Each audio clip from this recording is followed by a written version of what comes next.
So this video is going to be yet another iteration. I've got some more stuff, I've got a pile of parts, and I don't know if I have enough to put together a saw, but it's been raining today and kind of got bored. I've got all these other saws to test, and I've got the bling saw that you've seen, and got the one with highway top end, and you're eventually going to see the one that has the cross performance top end.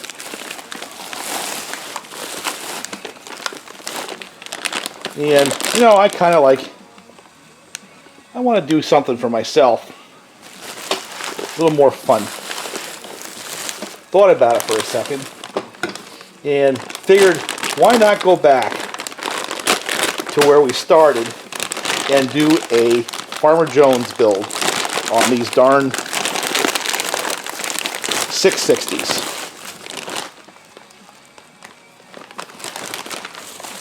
It's a nice set of cases right there. Look at that.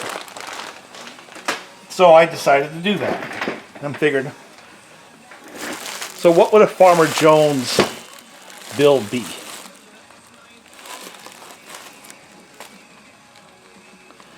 Well, for one thing, it would be using as many parts as possible that came with a kit. So dollars and cents play a part in this game. The second thing is, since it's Farmer Jones, the assumption is the tools that would be used to build this would be something typical of a Farmer Jones.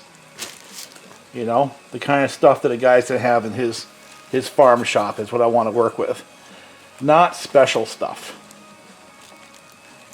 Of course, that just varies from place to place and person to person, doesn't it? But that's kind of the constraints. I guess Farmer Jones occasionally goes to Harbor Freight, so that's a place to start, right? And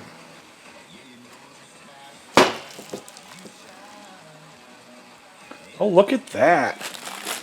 I got a steel cage bearing in this one. I like that instead of those crappy nylon caged bearings. I know I got a nylon cage one on this side. That feels good.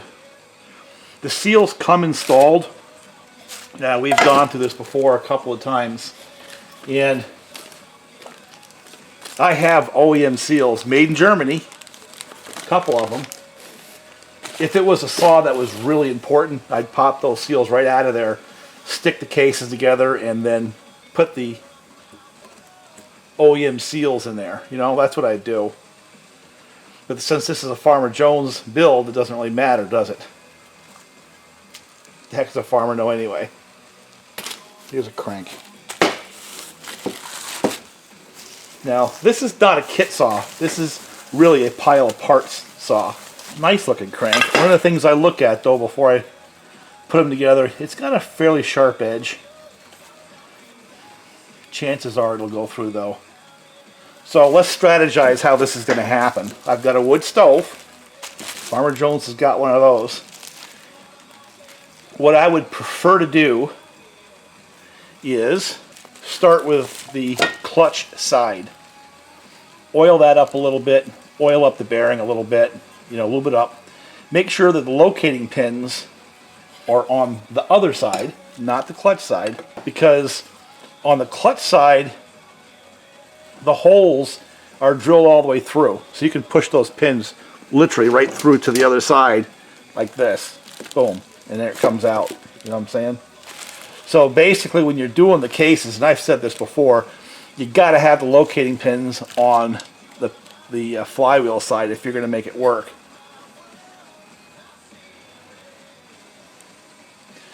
Check things like this. Just check and make sure that those surfaces are not destroyed. I've seen some that have been damaged in shipping. And if that's the case, just send them back and get another set of cases. The Farmertec people are going to work with you. So anyway, what I'm going to do is, I don't know, I'm going to take this case half, actually both of them, and go set them in the wood stove. A little oil in there. Does that matter? Probably not. And make sure there's plenty on the crank. So I don't forget, I'm just going to put it right in there right now. Also, going to oil up the seal a little bit. Is this necessary?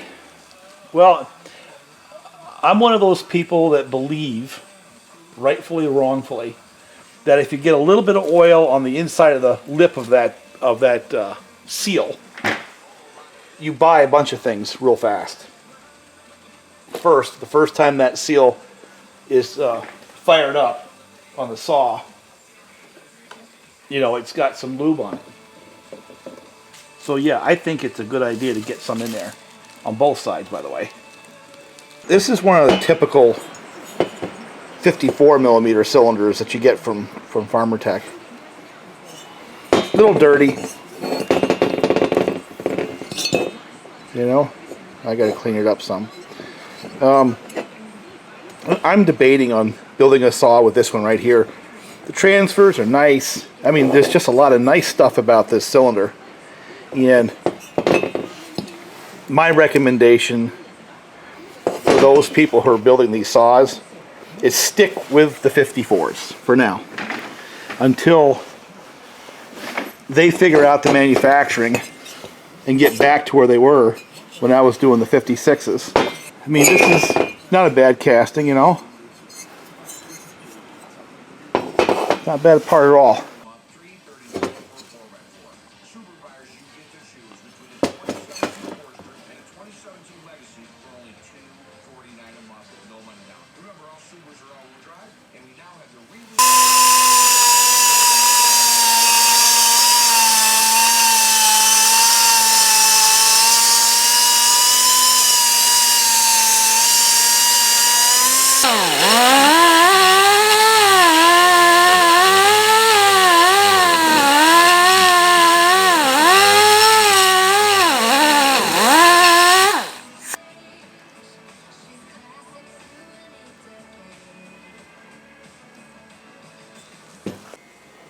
Yeah, old Farmer Jones wanted a few more RPMs. Kind of roughed out that. Did nothing to the exhaust. And we're going to check the squish on this and see whether or not I can run it without a base gasket. All that stuff is within Farmer Jones territory, because having a die grinder and a ball carbide is, you know, that's within the purview of a typical farm shop, isn't it?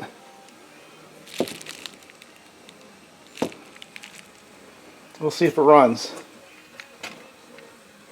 It'll get them up to about 200 degrees. I'm really tempted to stoke the fire and get them up to about 275 and literally just drop the crank right in there, because that's what's going to happen. You know?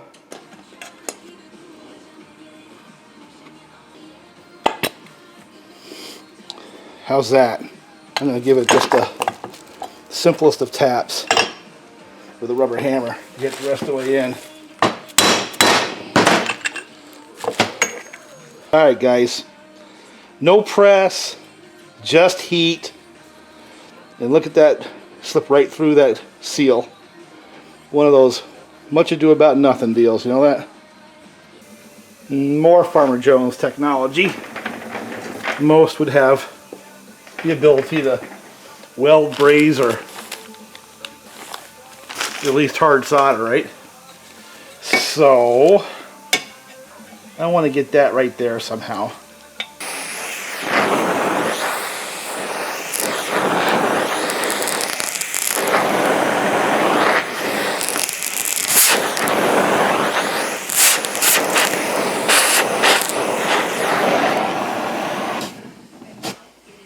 Made quick work of that, huh?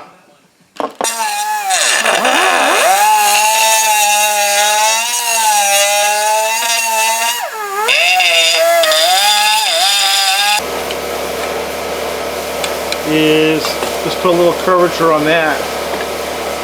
So It kind of fits the contour a little better. Like I said, Farmer Jones.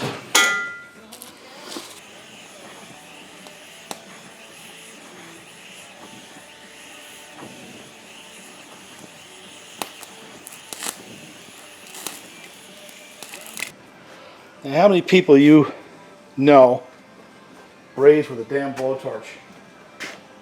Gotta be Farmer Jones, you know? Alright. Final little deal is I gotta just sort of die grind a little divot right there so that can settle down inside. So there you go, there's a Farmer Jones muffler. Fits together pretty good. Don't think it's going anywhere. I kind of like to, when I have the time. Bling saw I didn't care, but this saw I want to start giving it a few little edges. So, yeah, I'll leave it at that.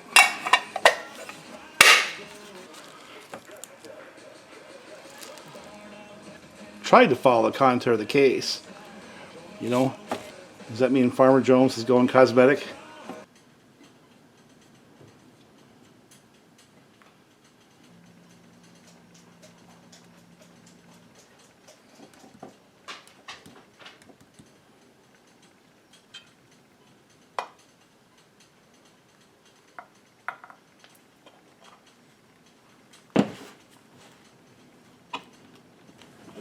No.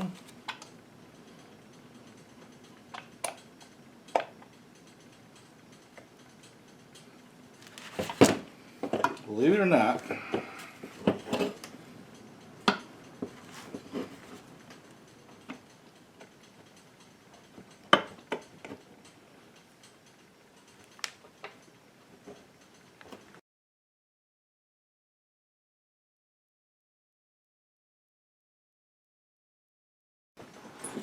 I went and just squeezed it together with my hands,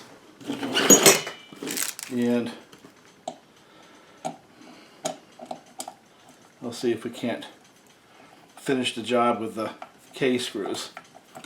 Probably would have gone together if I had put a little more temperature into it, but really didn't have it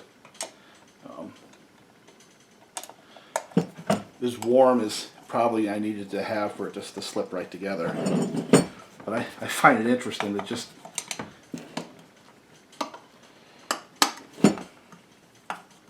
yeah, it's just going right together. And this is just using the K-screws. Again, heat differential plus K-screws. So no press. A wood stove. You know? In the spirit of this build, I just want to prove that you can. That this stuff is not magic. A little bit of creativity. There's just so many ways of accomplishing this task. Now I believe I'm going to have to tap the crank and probably is probably off center, which is the other reason I don't like doing this. I like using my press with feeler gauges to sort of set the crank half to be like 35 thousandths, 37. That seems like what they want to be at. Alright, to review. This is the least desired approach. And what I had done was I chilled the crank, starting with the PTO side. I warmed these up on the wood stove till they were about, I don't know, in the 200 plus range. And that crank was down around, I don't know, maybe 40 degrees. Literally, it dropped in, I tapped it once and it went right to the bottom. Now, on the other side, I didn't get this case quite as hot as I wanted to, but what I was able to do was take this socket, set it like this, on the wood stove, and set that in there, and I used a rubber mallet just to give it a few sharp taps, and it went pretty much to the bottom. No press. And then I used the K-screws, 4 of them, to pull the cases together. Now that crank is off center. I've got this, that's rounded, okay? And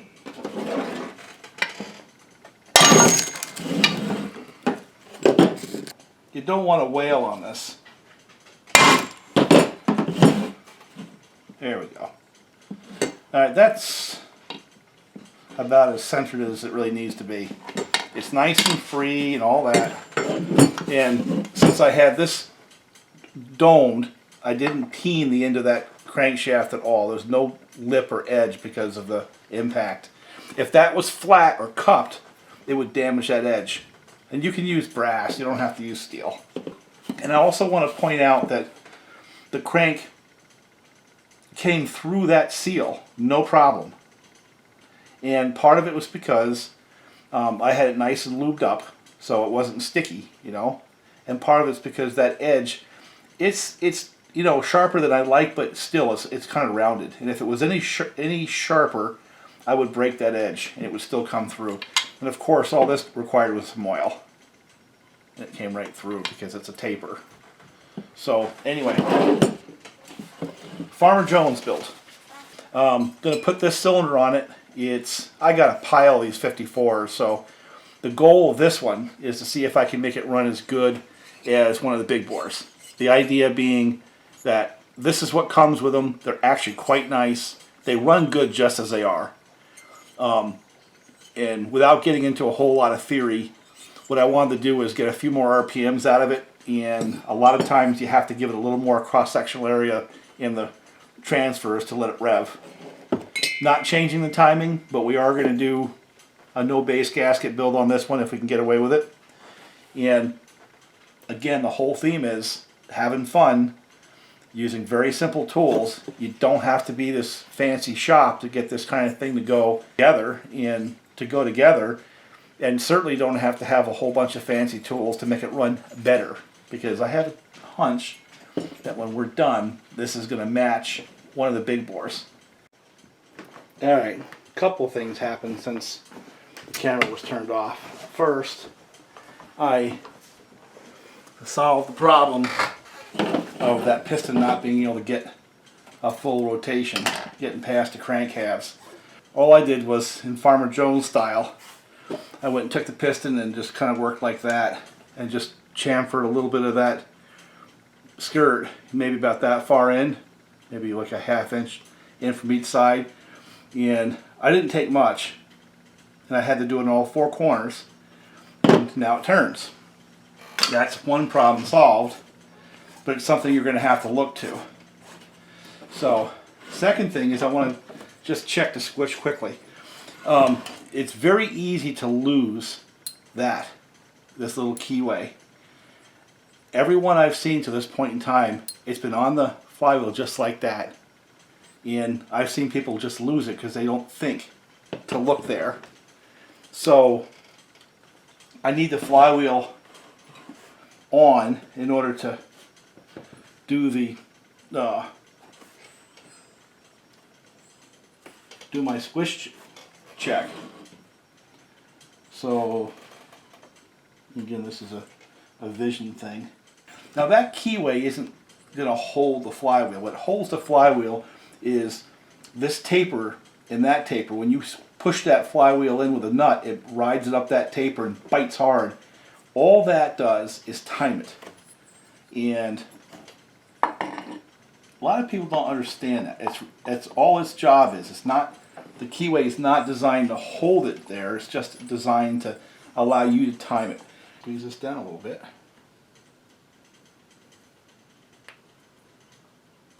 Yeah, it's tight. So what do we have?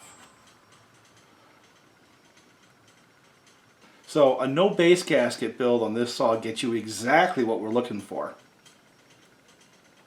20 thousandths. So this one's not going to get a base gasket. It's just as simple as that. I mean, this has got to be clean. It's got to be absolutely oil free. If it's not oil free, the 1184 will not stick to it, will not bond, and that gasket will fail. Okay? It's really just that simple. You just got to make sure it's absolutely oil free. Okay, I'm using brake clean and a paper towel. For those of you who can't identify.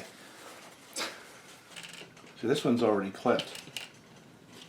I don't have to do a thing to it. So what I'm going to do is take that one, and I want to work from this side. Arrow goes to the front, so I want to push the pin to this side, so I'm going to take this one and put it in here. Had to get a little bit stiffer set of pliers. This little sucker is stiff.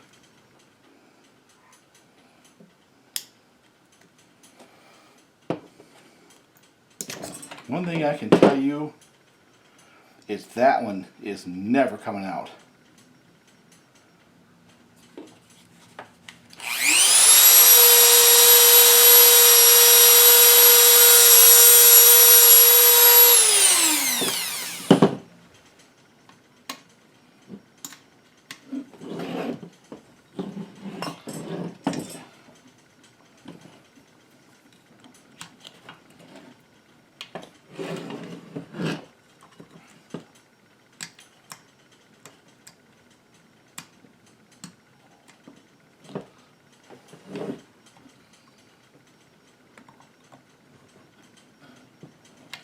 That one's not coming out either. I pity the person who has to take this saw apart. Yet again, the rebate or recess goes to the top.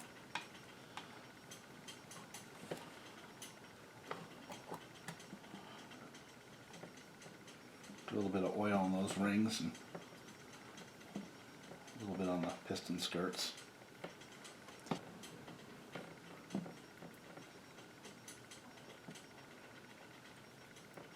I'm going to be pretty generous with it on this build here. And you got to let it skin up a little bit. You can't just slap it together.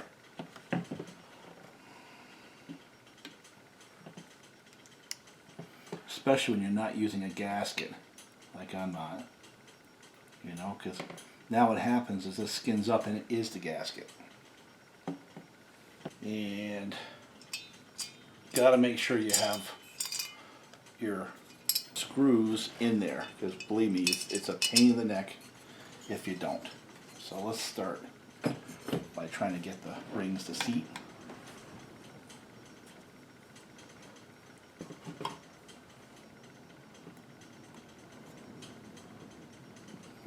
Okay, once you got that on there,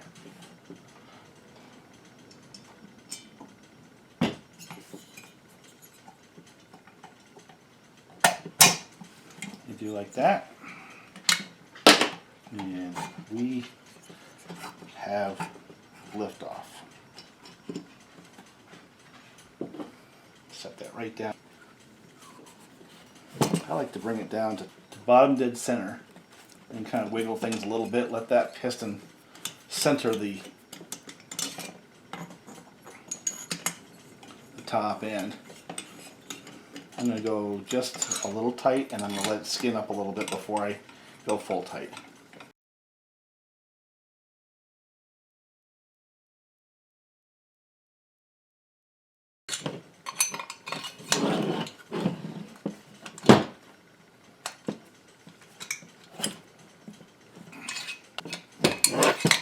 Now there's one thing I could have done that I did not do, and it's going to bother me, and that is I could have raised the intake port about 100 thousandths to get more area, but that wasn't good enough.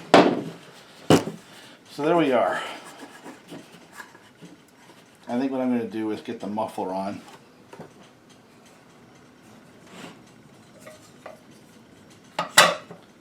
And put the flywheel on and call that a video. What do you think?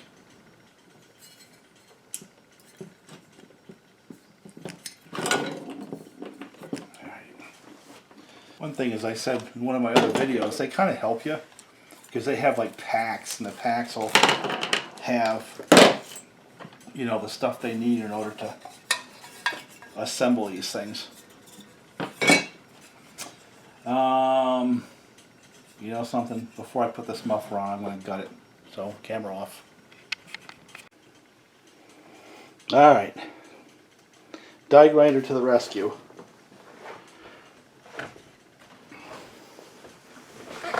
What I did on this muffler is I raised the top about 30 thousandths and raised the bottom the same. And I had to raise these holes just a little bit because it wouldn't fit on there. Then I did some ugly torch work in there. I kind of let these flare out a little bit and left that across the top. Is that going to matter? Yeah, I don't know. Looks cool. You know what I'm saying? Not everything has to have logic. The only thing I wish I had done on this cylinder that I did not do and I forgot, and that's when the piston goes to top dead center. I could have raised the intake port to match, and that would have given a little more cross-sectional area for that to flow into the bottom end, and I didn't do that. And that's going to task me because it's one of those deals where I let myself get rushed. You know? Farmer Jones saw.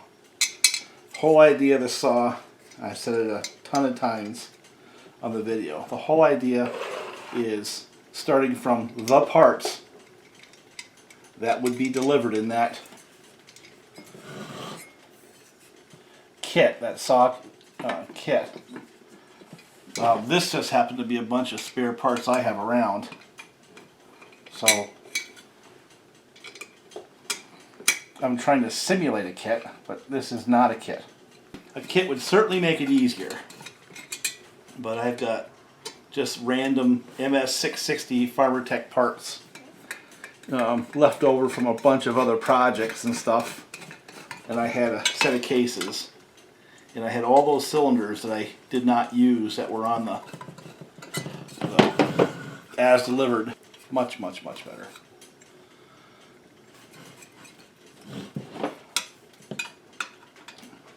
So I'm kind of rummaging through my stock of spare parts to come up with this saw. Gotta be a little careful because I can strip them right out. Alright. Muffle. You know, I think the point of this saw too that I'm building is these things are a ton of fun. These big old things. Big old saws. And it's one of those deals where pretty much anybody can build one of these things if they've got some skills. But you know what my concern is on all this? It's really not building the saws because like I said, that's not really rocket science. But my concern is safety. These things are big, powerful saws. And what I get nervous about is people who might get into something like this and they see a cheap saw, and I've mentioned this before, as a concept, and that same cheap mentality goes into not getting the proper headgear, chaps, you know, that kind of stuff, the PPEs. Because one thing I can tell you is these things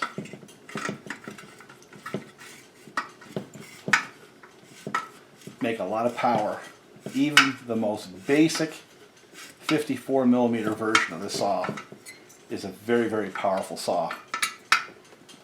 Even though it's not OEM and all that stuff, you can't mess up 90 cc's that bad to where it's not going to make horsepower. And trust me when I tell you, they did not mess these up. Alright. There's Farmer Jones MS660. And the squish on this puppy is just a little less than 20 thousandths. I did not check the timing. I pretty much did things by eye. I left the port timing stock. and I missed an opportunity. I did not raise the intake port to match the skirt of the piston at top dead center. And there's plenty of room to do that, because when I bring this thing down to bottom dead center, it just begins to show that ring. You know, you don't want to go above the second ring. So I could have taken that up probably 50, 60 thousandths. How much difference does it make? Yeah, I think it makes more difference to me than anything else. I don't think it makes a whole lot of... Alright, cases are together, muffler's on. I've got the nut, put the keyway in there. You know, I'll tell you what I do. I'm going to bring it out to the garage and hit it with the air wrench. But I take the flywheel and I push it forward. See how much movement you get on that keyway? So if you take that and move it forward, you can pick up a half a degree of advance, maybe a full degree, before you zip it with the impact wrench. So I'm going to go hit it with the impact wrench and then be back and decide how much more I'm going to do tonight before I make a video.